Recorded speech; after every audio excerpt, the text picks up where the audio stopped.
Good morning and welcome to the Deadline Press Agency roundup of the top stories in Scotland today.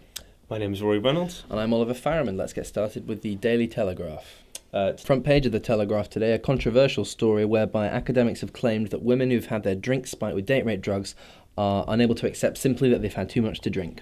That's right, the academics at Kent University have said women are in active denial that drinking large amounts of booze can leave them incapacitated. On the Daily Star of Scotland's page 1 today, X Factor row has broken out.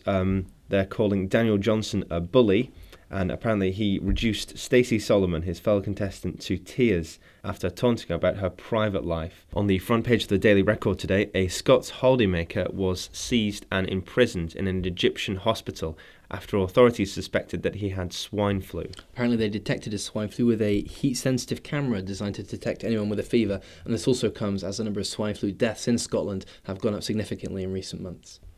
An interesting story on the front page of the Scottish Daily Mail today. They're calling Scotland a nation blighted by noise pollution. This comes as councils receive more than 100 calls per day from families who say their lives have been made a misery by loud stereos, barking dogs and televisions. The story has nearly 43,000 people reported noisy neighbours last year, but less than 1% of all complaints resulted in a fine. In today's Scotsman, there's a story on page 11 about how a major inquiry is to be launched on how the gathering of clans held in Edinburgh in recent months, swallowed so much public money and ran up losses of more than £600,000.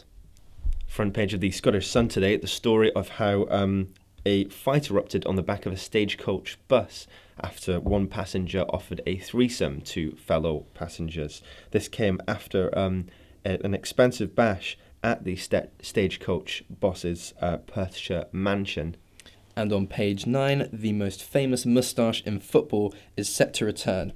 Apparently Graham Souness is set to regrow his iconic facial hair. And on the very colourful front page of the Scottish Daily Mirror today, an exclusive whereby the Royal Mail could be forced to send home 30,000 scab workers. These are casual workers brought in to complete vital work at the Royal Mail during the strike. They could be sent home if a High Court judge rules that their work is illegal.